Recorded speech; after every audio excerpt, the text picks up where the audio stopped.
Ce matin, nous continuons notre série d'études sur les rois qui régnaient en Israël, dans la région de Juda. Ces histoires qui sont enregistrées pour nous dans l'Ancien Testament, dans les livres des Chroniques. Une série que nous avons commencé le mois dernier et qui va culminer le 22 décembre avec un message sur notre roi ultime, le roi des rois, Jésus-Christ.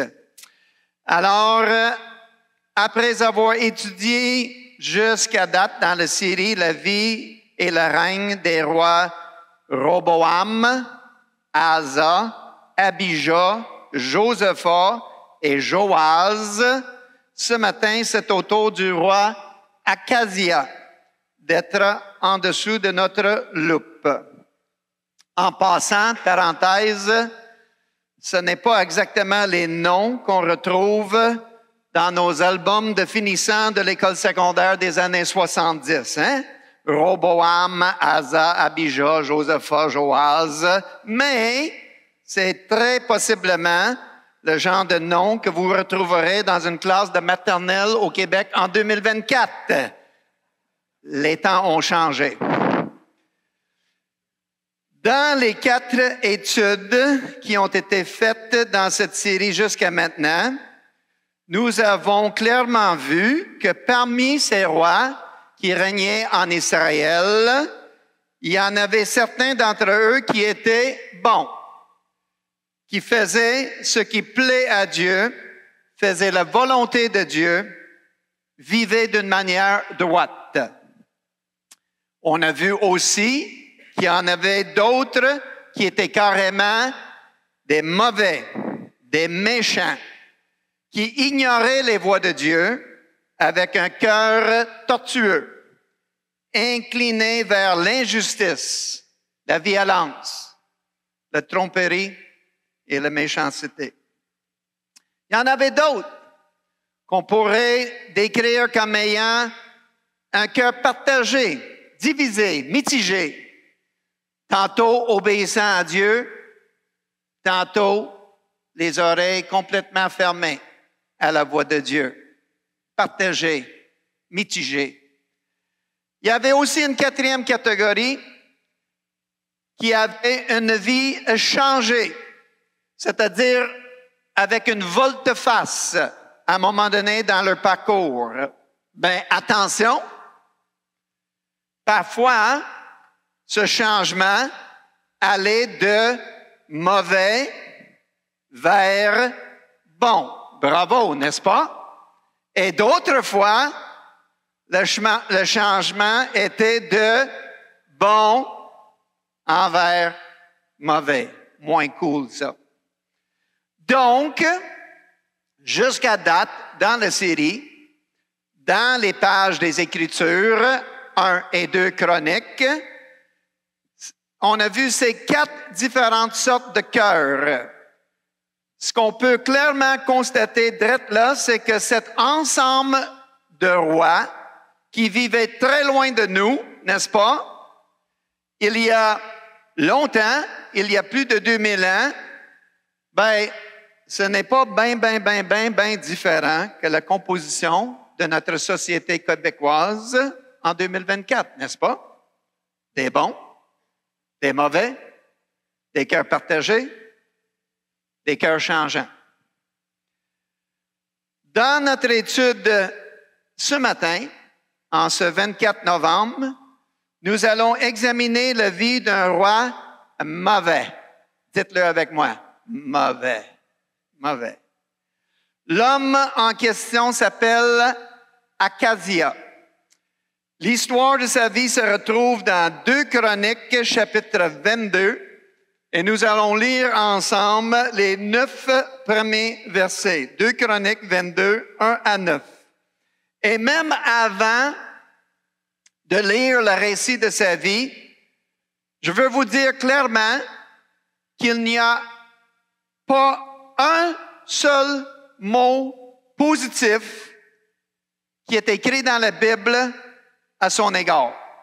Je répète, pas un seul mot positif écrit dans la Bible à son égard.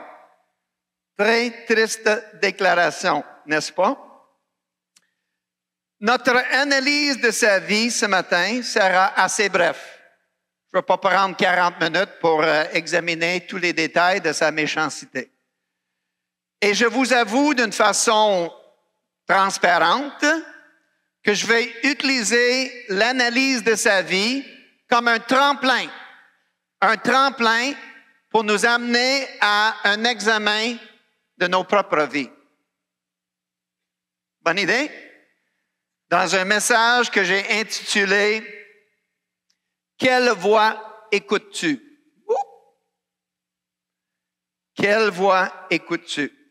Donc, ça va être en quelque sorte une continuation, une élaboration, un approfondissement du message de Cathy d'il y a 2 semaines. Vous allez voir que ça va se compléter.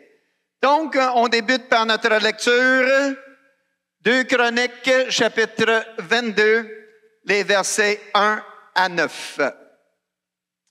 Verset 1, après le règne de Joram, les habitants de Jérusalem firent régner à sa place Akazia, son plus jeune fils. C'est ainsi qu'Akazia, fils de Joram, devint le roi de Juda. Akazia avait 22 ans. Je répète, 22 ans. Pas vieux. Qu'est-ce qu'on sait à 22 ans? Pas grand-chose. Non, ça c'est 15 ans. Akazia avait 22 ans lorsqu'il est devenu le roi et il régna 1 an, pas long, 1 an à Jérusalem. Sa mère s'appelait Athalie. Elle était la petite fille d'Omri. Akazia marchait sur les voies de la famille d'Akab, car sa mère le poussait au mal par ses conseils. Donc, il fit ce qui est mal aux yeux de l'Éternel, comme les autres membres de la famille d'Akab, car il y trouva, après la mort de son père, des conseillers qui l'amenaient à sa perte. Suivant leur conseil, il partit en guerre contre Hazaël, le roi de Syrie, à Ramoth en Galade. Est-ce que vous avez remarqué dans les autres messages qu'il y a beaucoup de détails, beaucoup de Ramoth, beaucoup de Galade, beaucoup de Hazaël? Je vais sauter des détails ce matin. Je ne suis pas intéressé à vous montrer des détails sans fin ce matin, qui a tué qui. Je suis intéressé à vous enseigner des principes salutaires pour nos vies. Donc, verset 7, selon la volonté de Dieu, tout cela amena à sa ruine. Oups, excusez-moi. Pardon. Selon la volonté de Dieu, tout cela amenait à sa ruine. Verset 9, après sa mort, on l'enterra en disant, c'était le petit-fils de Josaphat qui, lui, cherchait l'Éternel de tout son cœur. Mais 2 générations plus tard, pas pantoute. Après la mort d'Akazia, il ne resta personne de sa famille qui soit apte à régner sur Israël. Fin de l'histoire. Quelle histoire triste et même tragique. Le premier point que je voudrais vous amener ce matin n'a rien à faire avec Akazia comme tel, mais je le trouve intéressant à mentionner quand même, et c'est le suivant. D'après moi, c'est impossible que la Bible soit inventée ou concoctée par les hommes. Impossible. Je m'explique.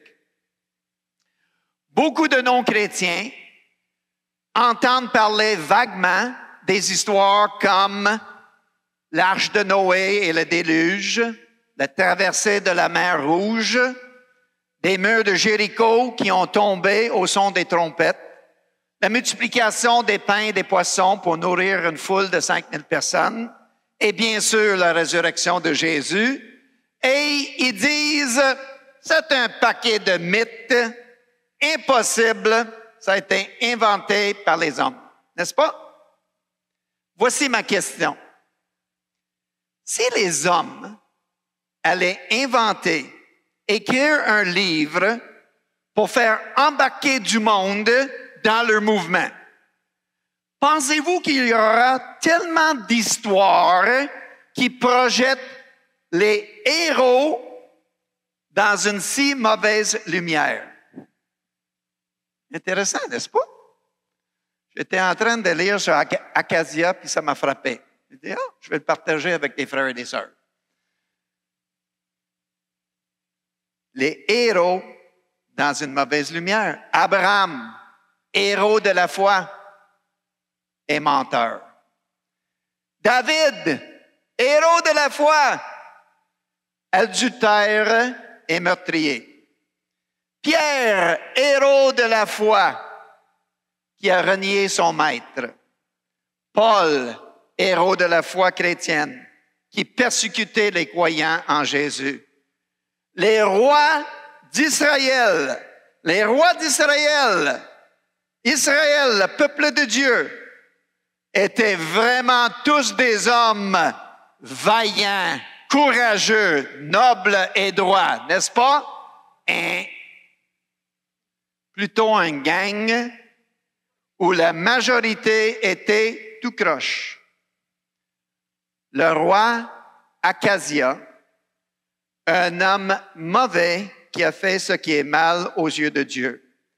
D'après moi, cette transparence, cette honnêteté foudroyante démontre clairement que la Bible n'a pas été inventée par des hommes comme des contes de fées, mais que c'est plutôt la parole de Dieu écrite pour révéler clairement la vraie nature des hommes et l'état du cœur des hommes. Fermons la parenthèse. Des fois, je ne les ferme pas. Acacia. Pauvre Acacia. Je répète, il n'y a pas un seul mot positif qui est écrit à son égard dans la Bible. Et la déclaration qui résume sa vie se retrouve au verset 4 de notre texte. Vous l'avez vu? Toute sa vie, il a fait ce qui est mal aux yeux de Dieu. À une certaine époque, avant qu'il y avait qu'on brûlait les corps, on enterrait les corps dans les années 60, 70, 80, 90. Maintenant, on s'en va vers un autre style. Mais dans ce temps-là, dans les cimetières, on avait des pierres tombales sur lesquelles on pouvait écrire quelque chose, n'est-ce pas? Quelques mots. Père, grand-père, courageux, n'importe quoi là. Sur la pierre tombale d'Acacia, on écrit « Toute sa vie, il a fait ce qui est mal aux yeux de Dieu. » Pas trop une louange. Maintenant, la question importante pour nous ce matin, c'est qu'est-ce qui l'a amené sur cette mauvaise voie et ultimement à sa ruine. J'espère que vous l'avez remarqué pendant la lecture de notre texte. Mais si cela vous a échappé, quelqu'un a écouté, mais si cela vous a échappé, je vais vous aider en fixant votre attention sur deux phrases clés de notre texte. Verset 3, sa mère le poussait au mal par ses conseils. Verset 4, il avait des conseillers qui l'amenaient à sa perte. Autrement dit, à cause des influences extérieures, à cause des voies extérieures, Acacia est allé à sa ruine. Regardez cette image, les amis. Ça en dit beaucoup, beaucoup, beaucoup. Qu'est-ce que vous voyez là? Des fruits en arrière, n'est-ce pas? Et en plein centre, un fruit, comme on dit en québécois, pourrite, hein? Avec un T à la fin, pourrite. Pourri, complètement pourri. Et ce fruit pourri est en train de pourrir et contaminer les autres autour.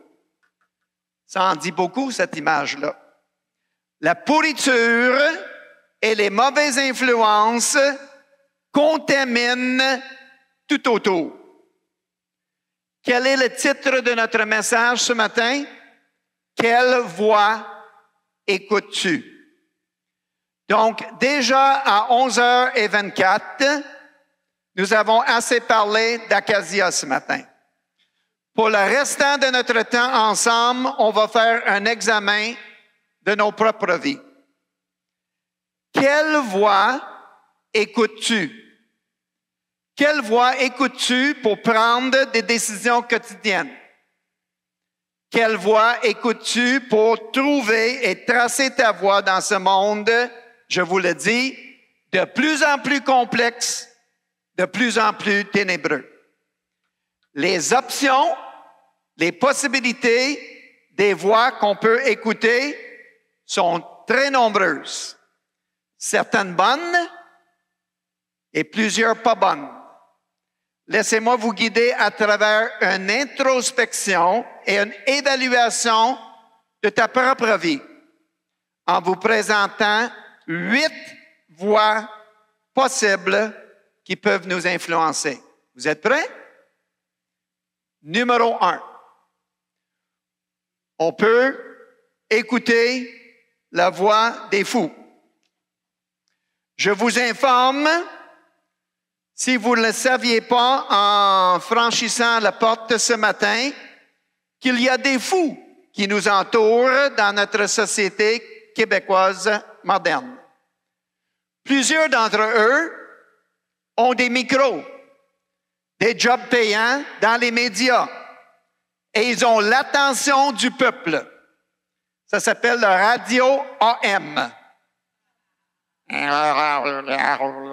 Quoi? Et les Québécois écoutent ça toute la journée. La coiffeuse, le chauffeur de taxi, écoutent toute cette niaiserie-là. Moi, je l'écoute pas pantoute, mais des fois, je suis dans la chaise. Et, il dit ça, pas le vrai? Et cela, des fous, ça ne date pas d'hier. Ça fait des milliers d'années que c'est comme ça. Le livre des Proverbes en parle encore et encore et encore. 72 fois, pour être très précis. Et voici 2 de ces références. Proverbe 14, 7. Éloigne-toi de l'homme stupide. Merci. Assez clair? Merci. Éloigne-toi de l'homme stupide, car ce n'est pas de ses lèvres que tu recevras des paroles instructives. Proverbe 29, 11. Le fou donne libre cours à toutes ses pensées. Est-ce que j'ai dit Radio AM? Merci.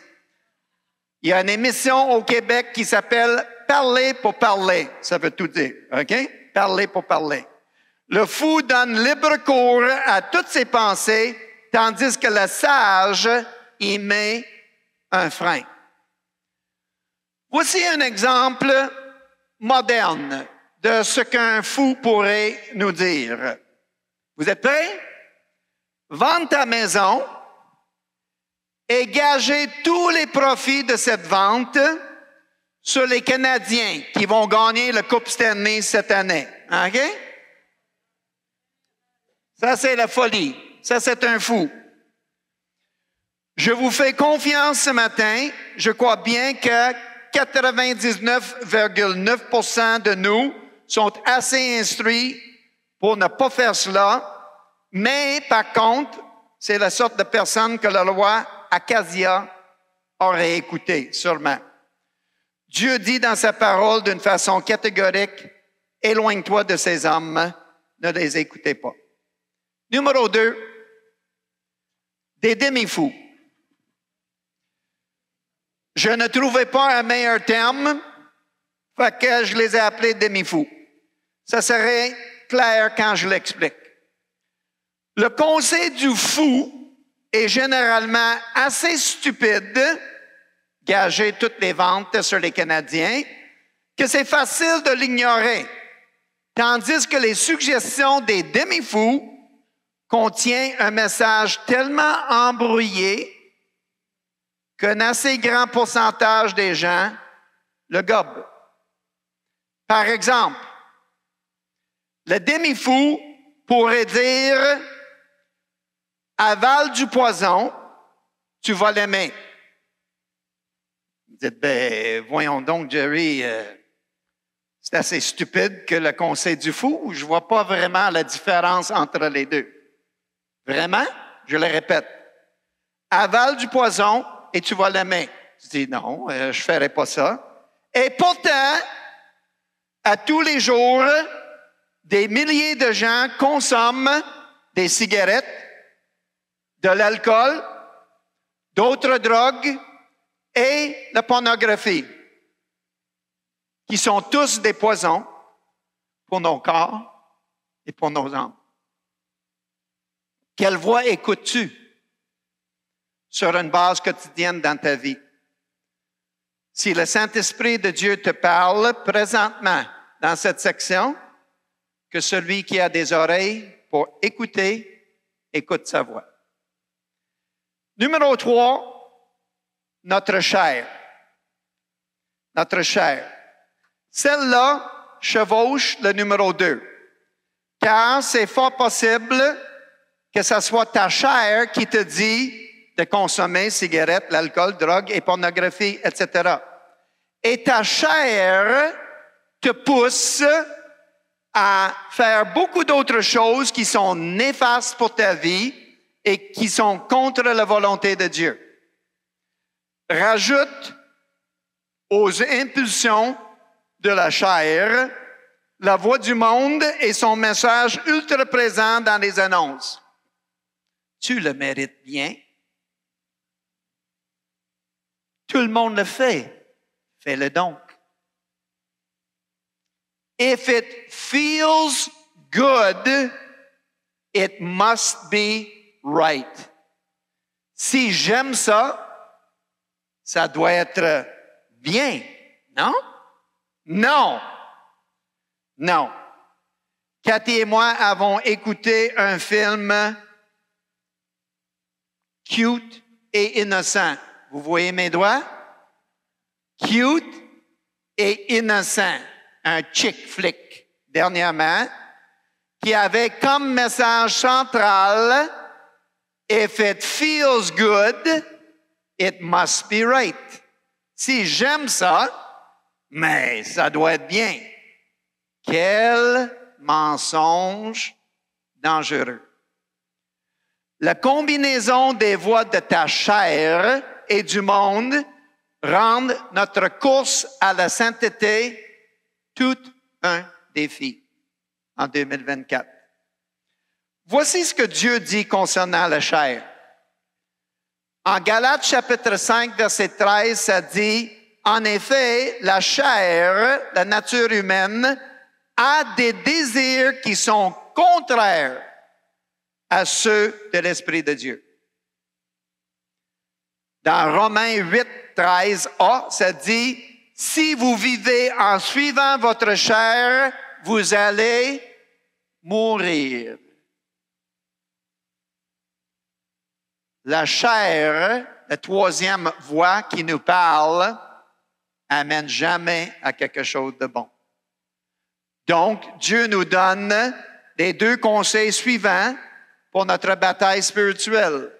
Il dit dans Romains 8, 13b, « Si par l'Esprit vous faites mourir les désirs de la chair, vous vivrez. » En effet, tous ceux qui sont conduits par l'Esprit de Dieu sont des fils de Dieu. Et en Galates 5, 24, tous ceux qui appartiennent à Jésus-Christ crucifient les passions et les désirs de la chair. Faites mourir, crucifie. Dans les deux cas, ces actions-là que Dieu nous appelle à faire, de crucifier la chair, de faire mourir les désirs de la chair, dans les deux cas, le temps du verbe en grec, c'est un temps du verbe continuel. On ne le fait pas une fois. On le fait à tous les jours, plusieurs fois par jour. Numéro 4. Quatrième voie possible. Le monde. Poursuivons quelques minutes avec cette quatrième voie, la voie du monde. Nous faisons présentement cette étude sur les petits rois, n'est-ce pas? Et nous avons constaté très clairement, comme j'ai dit au début, que ces rois n'étaient pas tous bons. Est-ce qu'il y a quelqu'un qui pourrait nous dire ce matin qui est le roi R minuscule de ce monde en 2024? Satan. Satan. Selon la parole de Dieu, dans 2 Corinthiens 4, 4, ça dit le Dieu des minuscules, le Dieu de ce monde a aveuglé l'intelligence des hommes vis-à-vis le message de l'Évangile. La parole de Dieu appelle Satan le Dieu des minuscules de ce monde. Est-ce que c'est vrai? C'est bien vrai. Ce monde et son système est dirigé par Satan. Le Dieu de ce monde, Satan, est appelé dans les évangiles par Jésus, dans Jean 8, 44, le père du, merci, le père du mensonge. Le père du mensonge. Ça veut dire que le message de ce monde est trompeur. Et pourtant, on l'écoute, radio AM, des annonces, télévision, Internet, un peu partout. Le message de ce monde est trompeur, mais attention, c'est rarement avec des mensonges directs et évidents. La plupart du temps, c'est avec des vérités voilées ou des demi-vérités. Voilà l'énorme problème auquel nous faisons face. Des mensonges directs et évidents. Vends ta maison, égare chez les Canadiens.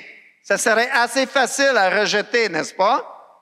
Mais pas des vérités partielles ou des vérités tordues. Par exemple, suivez-moi. Le sexe est fantastique, man. Vrai ou faux? Demi-vérité.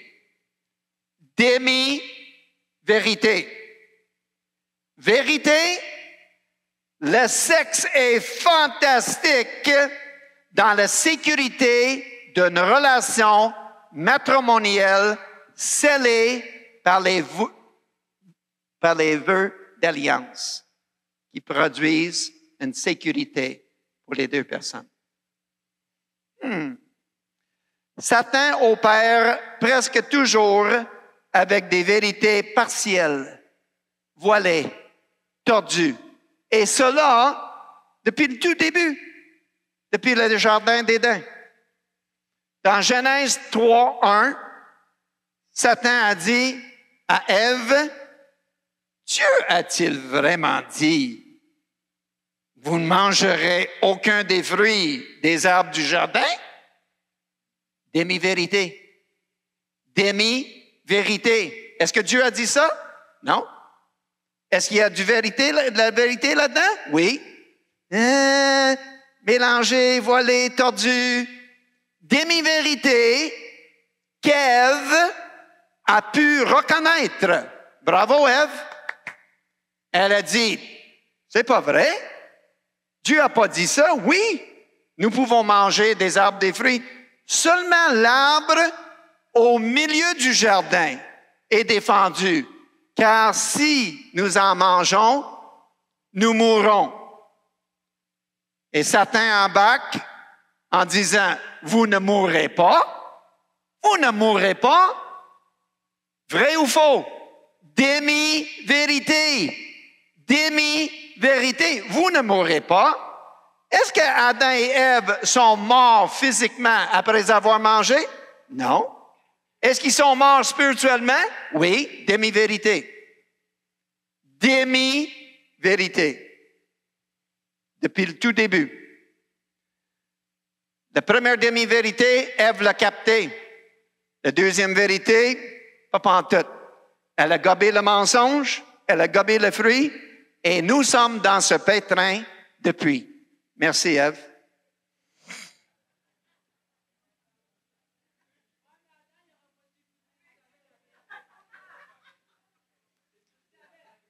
Voici des demi-vérités qui circulent dans notre société à tous les jours. Et dans votre travail et d'autres endroits, vous allez entendre ces demi-vérités. Ma ligue de Balmol est pleine de ces demi-vérités. Vous êtes prêts?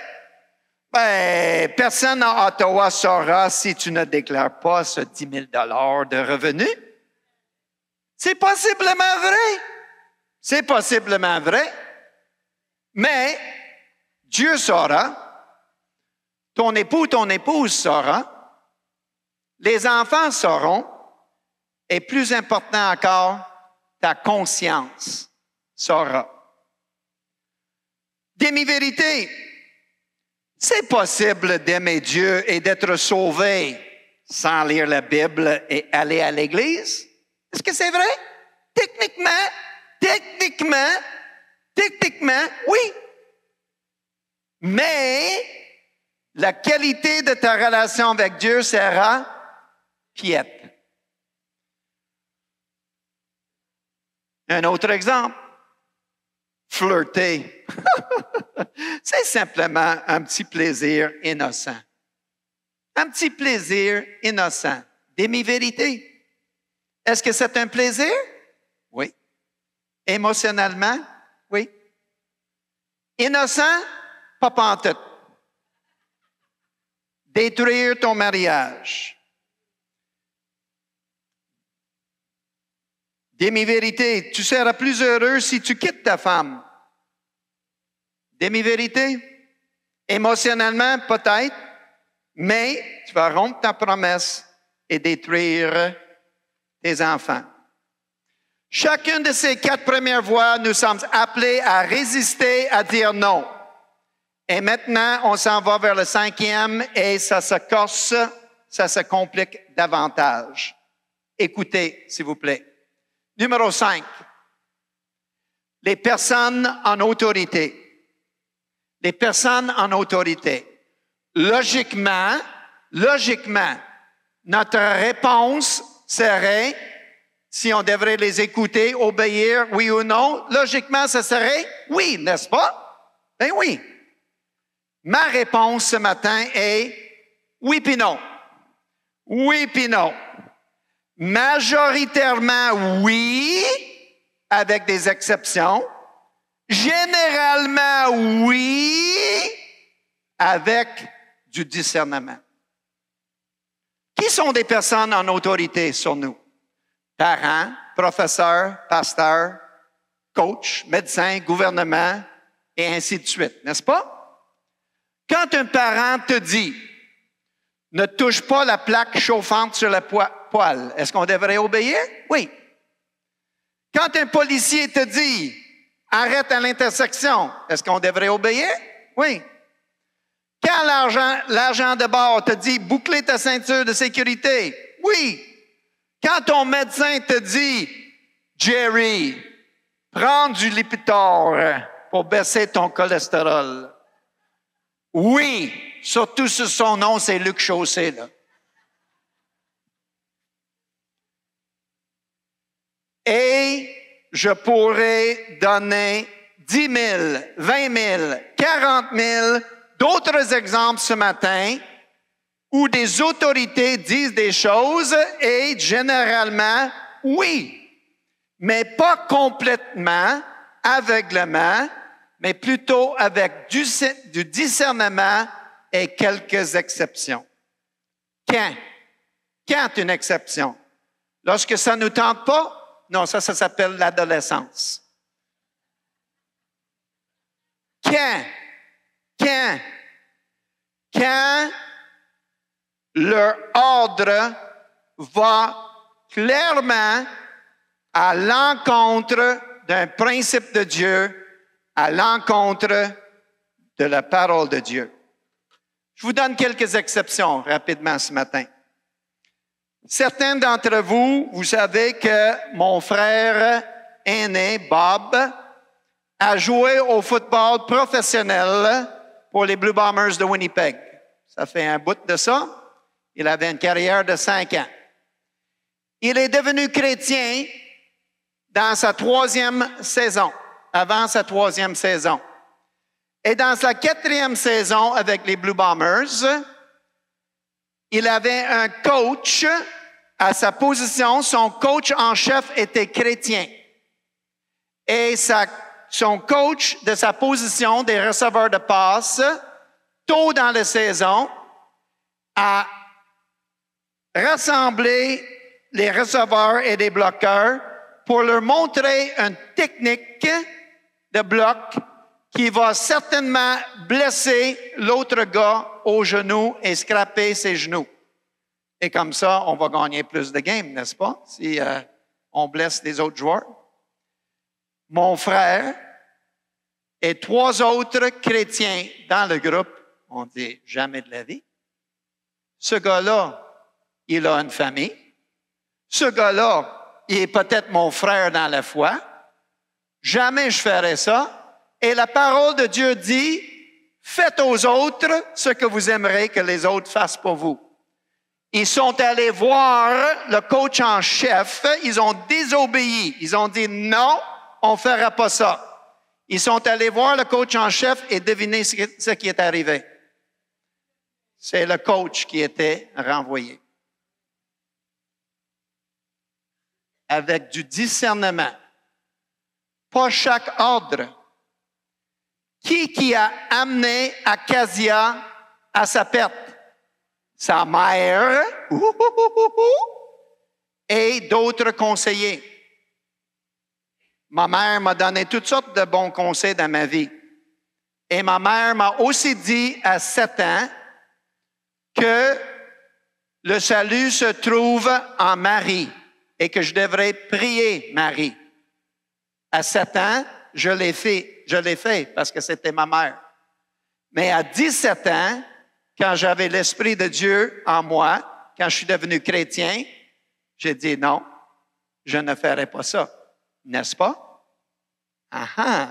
Discernement. Corrie ten Boom. Est-ce que ça vous dit quelque chose? Non? Oui? Corrie ten Boom était une madame pieuse et chrétienne qui vivait dans le règne de Hitler. Et Hitler et les nazis ont ordonné de rapporter à eux toute présence de Juifs pour les amener dans les camps de concentration. Et Corrie ten Boom a complètement désobéi à cet ordre-là. Elle les a cachés dans sa maison et elle a menti quand ils sont venus à la porte. On pourrait donner beaucoup d'autres exemples, le temps file. Daniel, devant le roi Nabuchodonosor, il a dit, tout le monde va se prosterner devant cette statue de moi. Daniel a dit, ouais, check-moi bien aller. Il l'a pas fait. Dans les Actes des Apôtres, chapitre 4, les dirigeants ont dit à Pierre et Jean et d'autres chrétiens de ne plus dire le nom de Jésus et de ne plus prêcher l'Évangile. Et au chapitre 4, verset 9, ils ont dit, entre obéir à vous ou à Dieu, mais nous allons obéir à Dieu, car nous ne pouvons pas arrêter de proclamer ce que nous avons vu et entendu. Je répète, les personnes qui ont amené Acacia à sa ruine étaient des personnes en autorité, mais c'était des mauvaises influences et il faut utiliser du discernement. Numéro 6, des chrétiens en général, c'est-à-dire tous les chrétiens. Vous allez être très probablement surpris par ma réponse ce matin. Est-ce qu'on devrait les écouter? Nope. Nope. Et pourtant, c'est ce que la plupart des chrétiens font. Vous allez comprendre parfaitement quand je vous explique la 7e voie.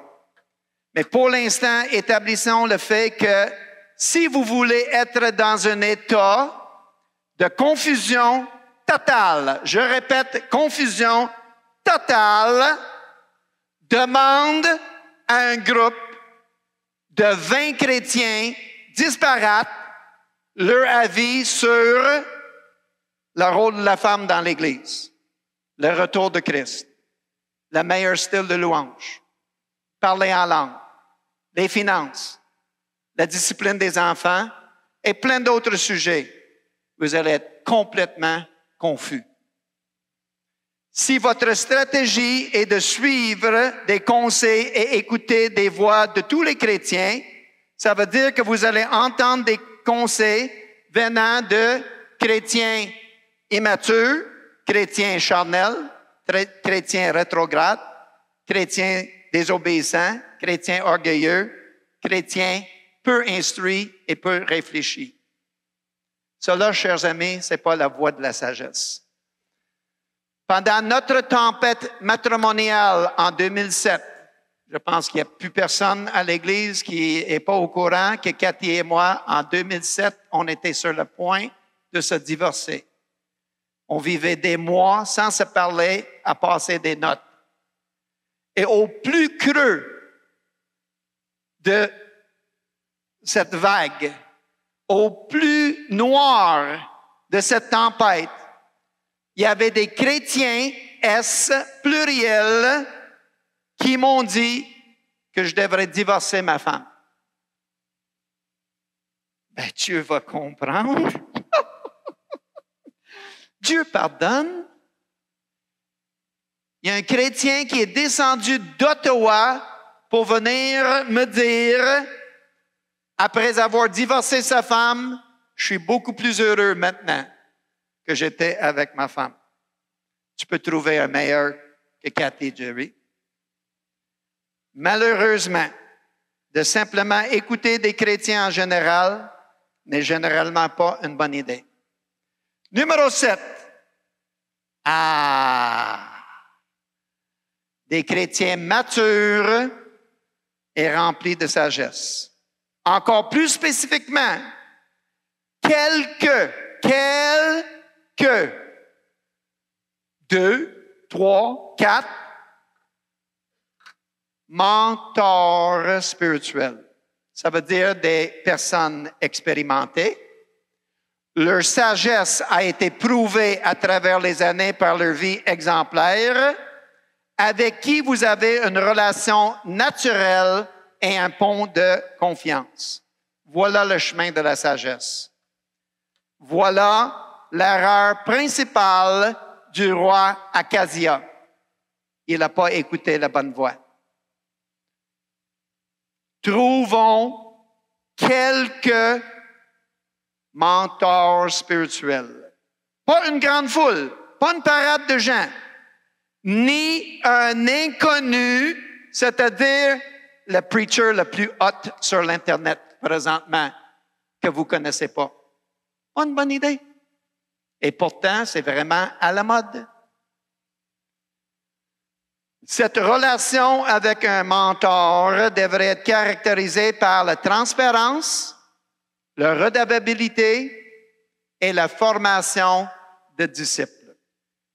Il y a beaucoup de modèles bibliques de ce genre de relation. Paul et Timothée, n'est-ce pas?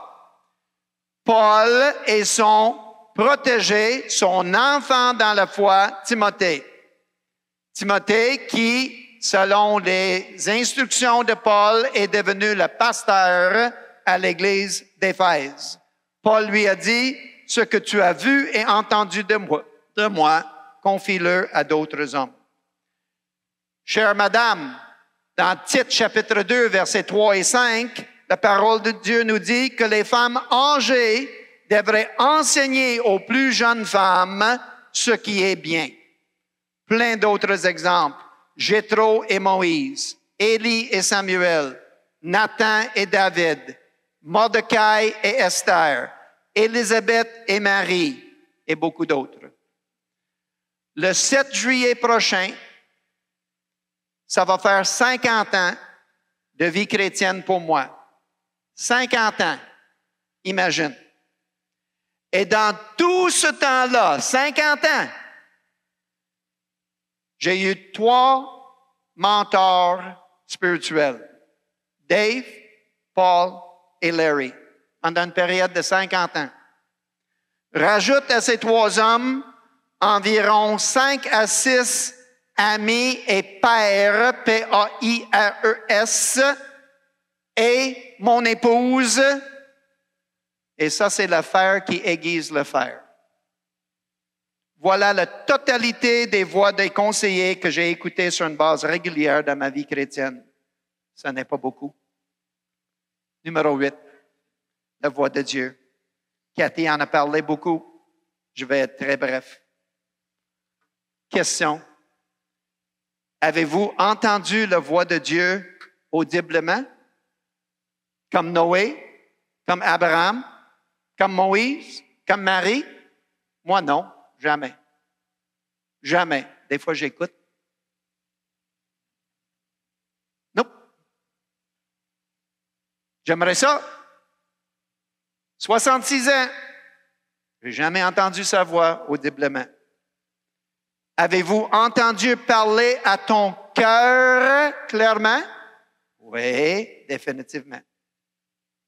Comment est-ce que Dieu nous parle? À travers sa parole, par son Saint-Esprit et par la bouche de nos mentors spirituels. Je peux vous montrer rapidement 3 exemples très clairs dans ma vie où Dieu m'a parlé, là, ça ne pouvait pas être plus clair. Il y a des chrétiens super zélés qui doivent prier au buffet s'ils devraient avoir du poulet ou du jambon. Pas moi. Je ne cherche pas la voix de Dieu dans ces situations-là. Mais 3 fois, dans mes 50 ans de vie chrétienne, la première, c'était en 1980, le fait de venir au Québec. Cathy et moi, on était fiançailles. On allait vivre à Vancouver, en Colombie-Britannique. Tous nos plans étaient faits. Et Campus pour le Christ m'a envoyé au Québec. J'ai dit, je veux rien savoir. Je ne veux rien savoir. Je n'embarque pas avec vous, là. Je m'en vais à Vancouver. Et ensuite, Dieu a embarqué dans la bataille. Et il m'a parlé. Et il m'a parlé. Je veux avoir ton obéissance. J'ai besoin de toi au Québec. Mets Cathy sur l'autel et fais-moi confiance. Ça n'a pas duré 5 minutes, ça a duré 48 heures. No!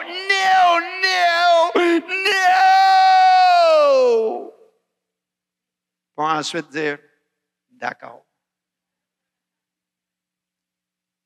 Comment je peux savoir que c'était la voix de Dieu? Parce que je ne voulais pas le faire. Oh, mais vas-y là, mais c'est sûr, c'est ça que je veux faire. Oh, là, Dieu m'a parlé, là. Oh, ça c'est facile, là.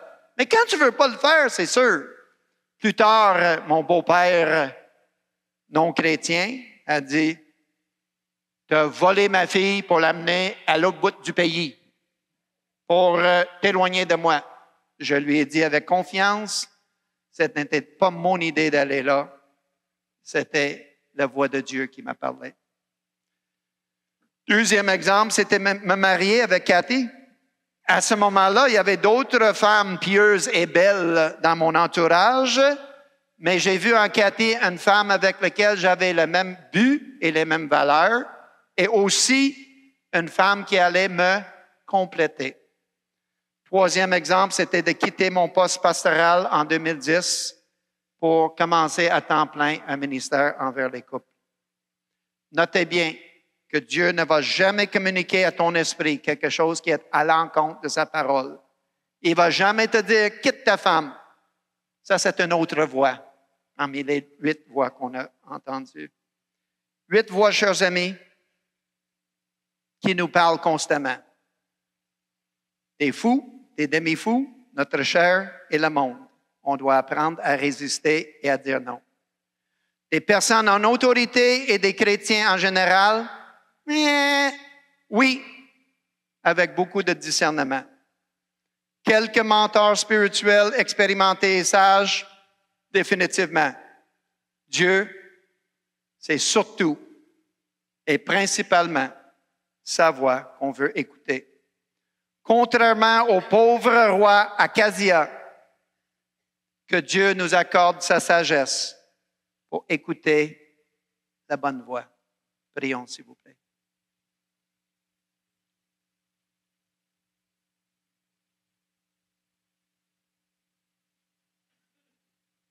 Seigneur, c'est compliqué cette vie ici-bas.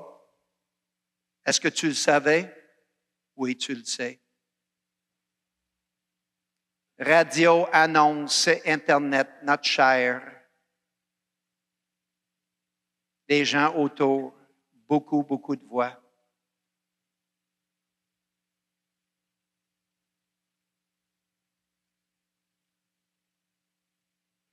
J'aime l'Éternel car il entend ma voix.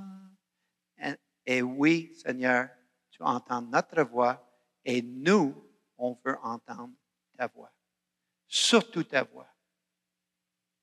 Merci, Seigneur, pour des hommes et des femmes matures dans la foi, dans cette Église, qui font la formation et du discipulat avec des moins jeunes. Garde notre Église fort, Seigneur. Garde nos liens forts. Par ton Saint-Esprit, je te demande, Seigneur, de diriger chaque homme et femme dans cette Église dans une relation avec quelques mentors spirituels pour les aider et les diriger. Merci pour les dirigeants de cette Église, ces hommes qui ont consacré leur vie à toi.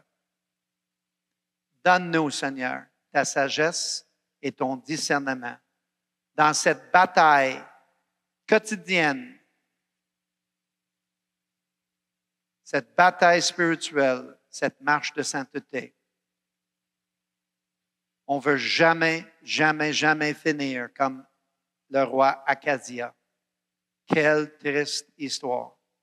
Seigneur, aide-nous à bien faire la course et à bien finir notre course avec nos yeux fixés sur toi,